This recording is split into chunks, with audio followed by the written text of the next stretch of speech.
Blast from the Mind. So I'm with ATG, and this is Blast from the Mind. Welcome. So tell me about yourself. I'm obviously based out of, the Metro Detroit area. I'm a upcoming record producer and probably future recording artist. I'm the young age of 23. I think I got my first production credit 2 years ago, 2019, so I was 21 at the time. That song was called Strong Enough. It was on the Devil's Night soundtrack, and it had Swifty McWave. So if you don't know who that is, he was part of D12, which is, Eminem's. Well, I wouldn't say it's Eminem's. He was, kind of the head of that group. And, I'm just working on getting whatever songs I've already produced for this upcoming film called Trap City out. I think I've 3 songs so far, but it might be 5 songs. So I like to kind of hear about you. Like, what are your experiences, and right. what made you want to make songs and do things like that? Well, to start off with, I was always kind of, I always liked creating things. When I was a kid, I was always drawing stuff. Then I kind of got tired of drawing. But then I moved on into wanting to make movies, but I always felt intimidated by filmmaking because it requires so much different people working together, and it requires a lot of money if you wanted to make the type of movies I want to make, they tend to be more like Star Wars type stuff? Yeah, Star Wars type stuff, but they require CGI. Absolutely. So I was like, I can't do that right now. I'm in 9th grade. How am I going to make a $50 million budget film? It's not possible. Wow, so you were in 9th grade when you realized you wanted to do that? Oh, no, before that. Wow. Probably middle school is when I wanted to do a film. Wow. Yeah. And before that, I actually wanted to be a paleontologist. Interesting. That's my second passion in life is, I guess, the sciences. So the first would be the arts and then science. Maybe that was a past life. Yeah, that's awesome. Yeah.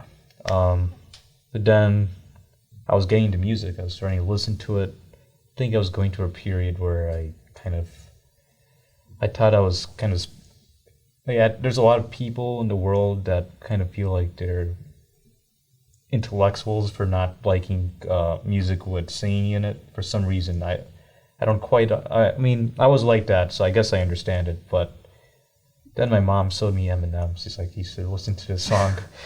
And then I was impressed. I was like, what?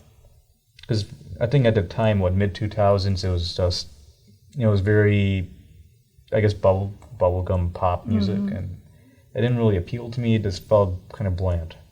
Like, I just didn't want to hear it, but then when I heard Lose Yourself, that was the first Eminem song I heard. Interesting. It was very gritty. It was like a movie in a way. It told a story. So then I got into it, listening to hip-hop. So now, when you listen to music, do you find that every song can tell you a story? I think every song has some type of story to tell. If it's a good story, that's another question. Do you relate to music in that way? No, I don't really necessarily have to relate to it. In fact, I think the whole point of music is if you haven't experienced whatever that artist is trying to portray, you can, kind of have a second-hand experience. That's great. Yeah, that's very true. Yeah, I think more than just a story, it's more about a mood. So if you listen to a club record, you'll be in a more uplifted mood. More hype. Yeah, more hype. More hype. As kids say, right? Who's your favorite hype artist? Hype. It's a good All right, let's take it back. Who are your favorite artists? Okay, my favorite artist of all time is Dr. Dre. I think he just has his understanding of sound is impeccable. Like he knows that silence is an instrument, which is something he said himself. He doesn't just throw a bunch of instruments on the track and fill it up with noise. He knows that you need to use silence. And also his audio engineering skills are impeccable. I've learned a lot of engineering from him. Just by studying his techniques. Very interesting.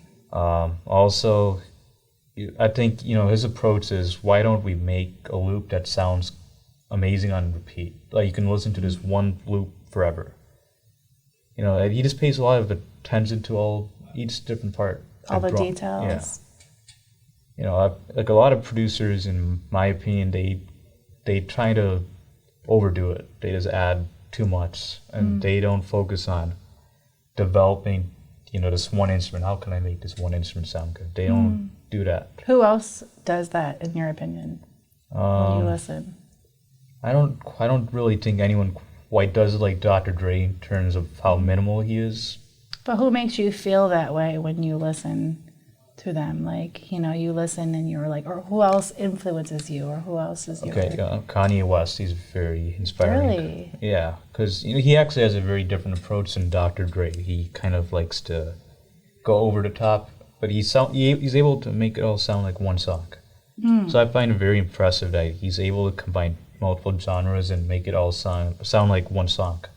What's your favorite song of Kanye's? My favorite song by Kanye? If you have one. It's a tough question. Or your favorite songs?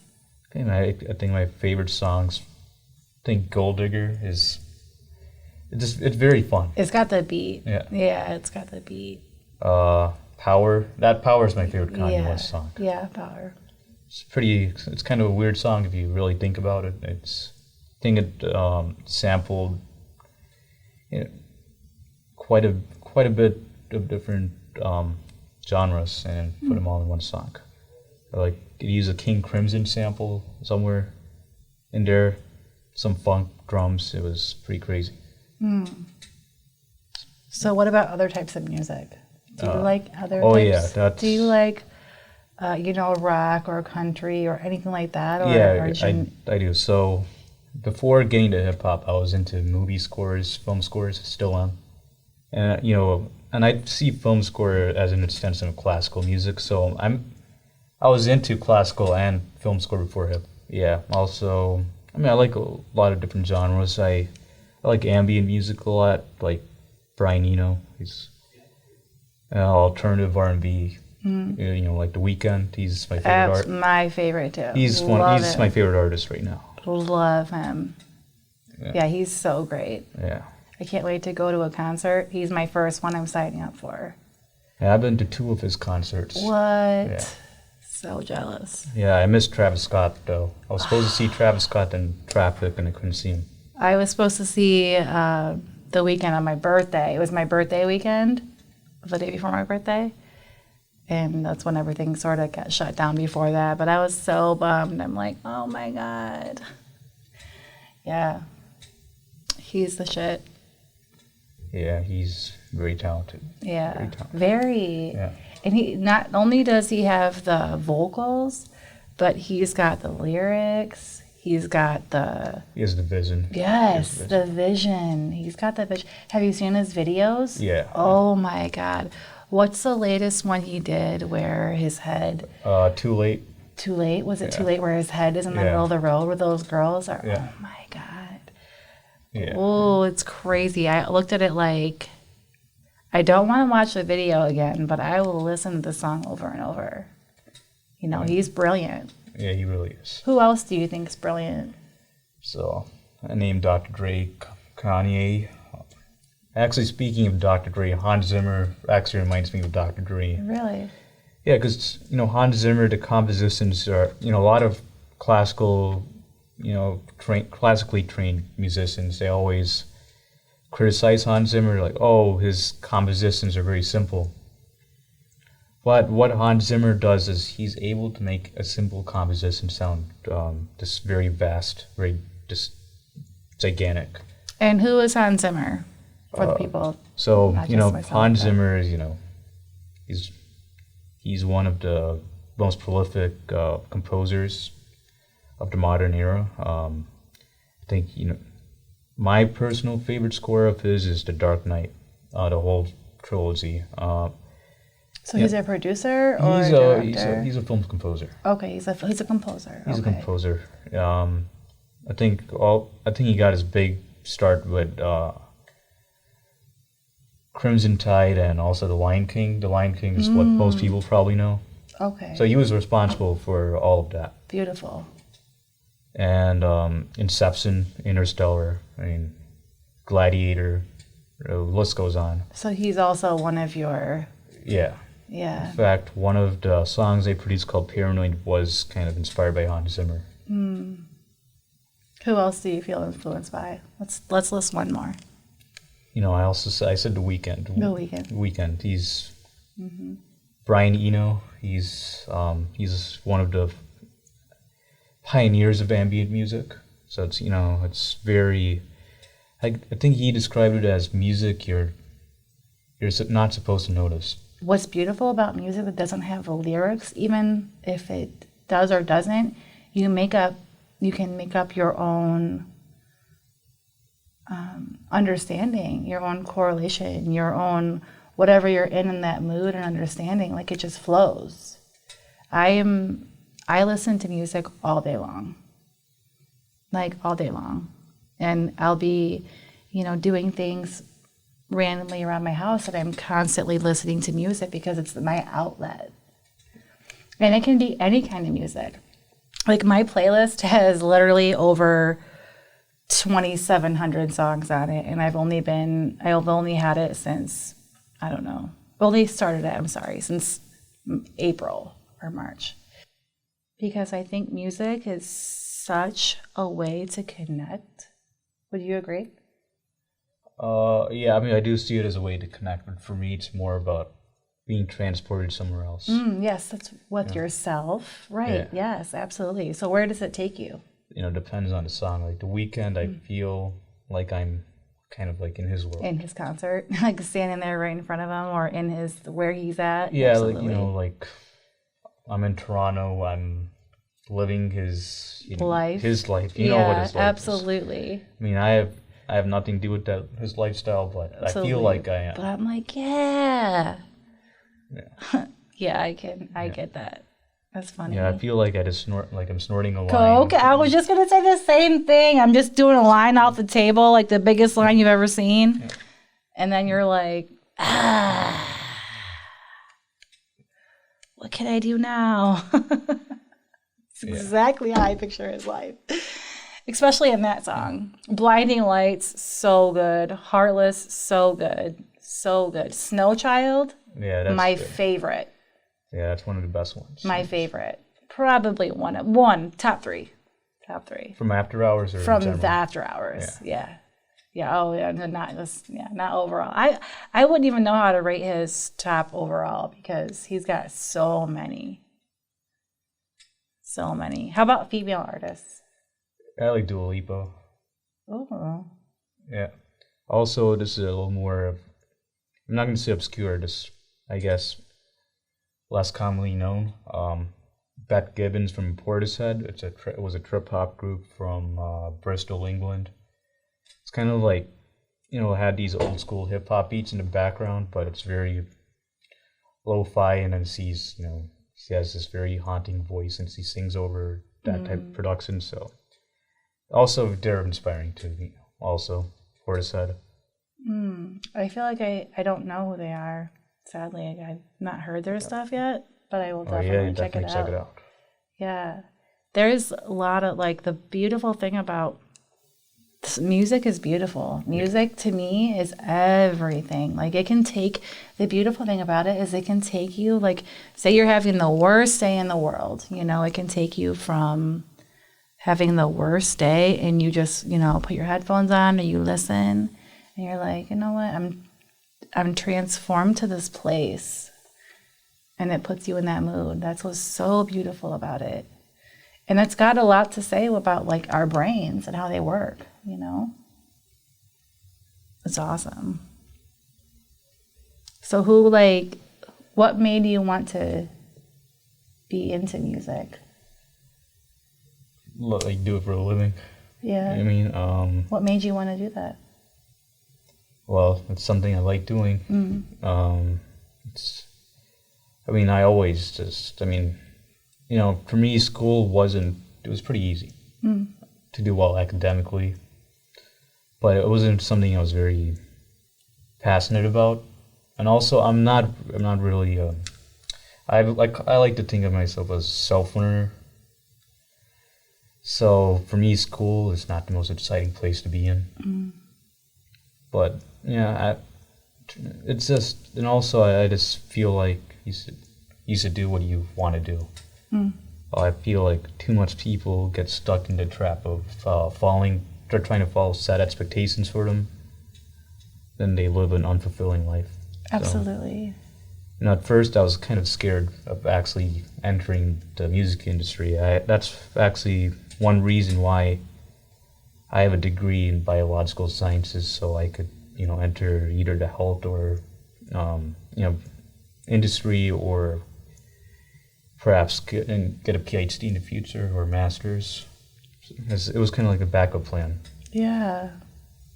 It was like your backup plan, but your first plan, well, then you realized your backup plan was really your first plan, right? Like, what makes you happy, and that's kind of like where your heart takes you, right?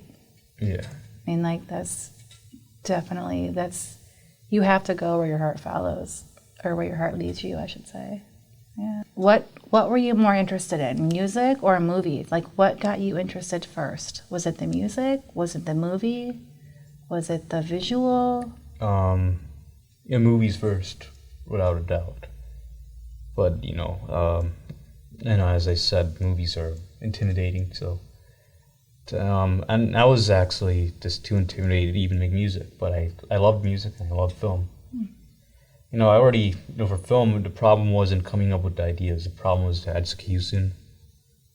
But, so I kind of put that in the back burner a little bit, but then for music, I kind of felt inspired when I heard Kanye West actually was sampling songs, and he combined, it was kind of like a collage, so that didn't seem too hard for me for someone who never went to piano class. I think my mom tried to make me go, and I begged her not to take me there. So it's ironic that I'm doing music, but that's another discussion. But yeah, then I started sampling songs, like what they did in the 90s and the 80s. Then I decided, well, I want to learn how to compose. So I taught myself a little basic music theory. I'm not going to say I'm the most advanced guy. I don't have the most advanced knowledge regarding music theory. But you taught yourself? Yeah. I taught myself the fundamentals. Of? Music theory. So music composition. There's kind of like how do you construct a chord or different keys, different modes. Yeah, that's deep. That's a lot. So did you start playing an instrument, or did you just sort of study it? No, I just studied it. I have a keyboard, but wow. I don't play the keyboard as much as I should. Wow. Sometimes I just put in the notes in my software, FL Studio. I just draw on the notes. Wow. Or, I do have a keyboard. Sometimes I play on my MIDI keyboard. Yeah. But I like to draw the notes in for some reason. I feel like the compositions, they come up with more interesting chords that way when I do that. Very interesting. So tell me about what you have that's upcoming. Like, we want to hear you. Right, okay. So I have a few projects that I'm currently working on. Obviously, there's some people involved that I can't give away right now, and a lot of projects they're all attached to film. I'm not doing background music. What I'm doing is I'm creating singles for to support the film. So it's kind of like the Fast and Furious had that song with Travis Scott and Quavo on it. It's like that. So that's what I'm doing. Working on 3 different soundtracks. I'm gonna have a few songs. One film I can tell you about is called Trap City, directed by Ricky Bertzel. It'll be coming up in a few months, I imagine. I already have released a song called Paranoid. That had Omar Gooding, Ciroc, and Z.B. Prakash. Just to give you a background, Omar Gooding is, he was in Baby Boy, with Snoop Dogg. Oh yeah, I know. He's also, Cuba Gooding Jr.'s brother. Definitely know who he is. But it turns out he can also spit. Really? Yeah. Interesting. Ciroc, he's a more socially conscious MC. He's from the Atlanta area. He's based out of Atlanta. Very nice. And GB Prakash, he's from India actually. He's actually a composer, and he does do vocals too. He's from the same part me and my family are from Tamil Nadu. It's the most state in India. They speak a language called Tamil over there. That's why it's called Tamil Nadu. What is it called? Tamil Nadu. Tamil Nadu. Yeah. Tamil Nadu. I think it means Tamil Nation. That's the translation for it. So, I met him before when I went to India. I actually sold him instrumental first. He was the first person who heard it. And he said, wow, it's pretty cool what you did with orchestration. Then you combine, of course, combining it with the contemporary trap production and the drums. So, then, we decided, he wanted to be on the songs. So he did his thing on there. That's kind of the story of Paranoid. And also regarding Trap City, it's very much possible that, an Atlanta legend himself, he may make some songs for the film soundtrack. I'm not going to tell you guys who he is yet. Yeah, that's amazing. I mean, yeah, we can't reveal all those secrets yet. Yeah. I can't wait for everybody to hear your stuff, and you're very passionate about it, and that's beautiful. I do have to say one more thing that I do want people to know about. On the 29th, we're going to release a song called Entourage. It's also going to be, it's the second lead single off of the Trap City soundtrack. It's going to have Omar Gooding on it again. And it's going to have a singer named Leslie Lewis. He's from North India, so we don't speak the same language. But when I first heard his vocals on it, I was like, I had no idea that, it was some guy from India. Not only that, he's an older gentleman, so he's, so I thought it was a young guy. So I was very impressed when I heard it. He definitely had a great hook under. And Entourage is it's a very different record than Paranoid. It's more of a club record. You can see it's a brighter song. So what type of genre would you put your music into if you had to describe it to other people? I do multiple genres. Main genre is hip-hop. So my main flavor is hip-hop combined with film score. So I try to incorporate the two because those are my two favorite genres. But whenever I listen to songs, I've never really felt like classical music or film score was incorporated very well into hip-hop. Because whenever I hear them sampling, it always kind of sounded awkward to me. So I kind of wanted to build a song around orchestration and add the drums rather than have it be an awkward combination where they're fighting each other. Right. So that's how you would define film score to somebody who doesn't understand it, is more of an orchestral setting stuff. With yeah, you have the string. A setting involved. Yeah. To those who don't understand I it, guess, right? Film score usually they're using the entire orchestra. They don't have to, but they tend to use like the string section, the brass section, the woodwind section, timpanis, bass drums, etc. Sometimes some synthesizers, but usually the classic sound is inspired by classical music.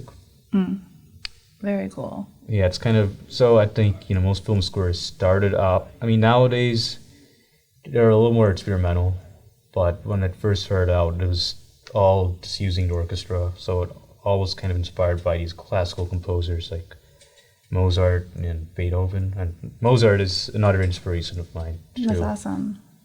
I'm still trying to study his techniques, his compositional techniques. That's beautiful. That's beautiful that you use him as an outlet and a inspiration. So if you could work with any artist, who would it be? Travis Scott. Really? And The Weeknd, of course. But of course. I think Travis Scott kind of messes well with my style. Okay. And I think at the same time he was coming out, I was already kind of developing a similar sound because I like to make music that's darker on the darker side, almost even gothic. Like some of my unreleased stuff, it's like like just like I use a church organ played in a cathedral. There's crows, it's Nice. I haven't released it, but that's a sound I've been working on too. So I have a few different sounds I have been working on that I have yet to release. So if you could compare yourself, not that we want to compare, but if you could compare your work to another artist's work, who would you compare it to? So it all depends on the songs I make. Sure. So I would say Paranoid is Hans Zimmer meets Metro Boomin. I like Metro Boomin. Yeah. I know that, Metro Boomin. Yeah, that's cool. Yeah, Entourage it's a little bit like Major Lazer, a little bit, but combined with West Coast hip hop, well, not like '90s, but I mean more like the hyphy scene in the Bay Area, that type of music. Nice. So it's pop. It's actually a pop rap record. It's like completely the opposite of tonally from Paranoid.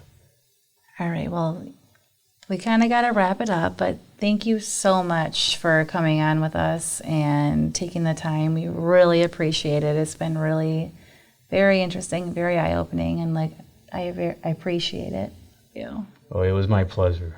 So we can't wait to hear more, and we'll see you next time on Blast from the Mind.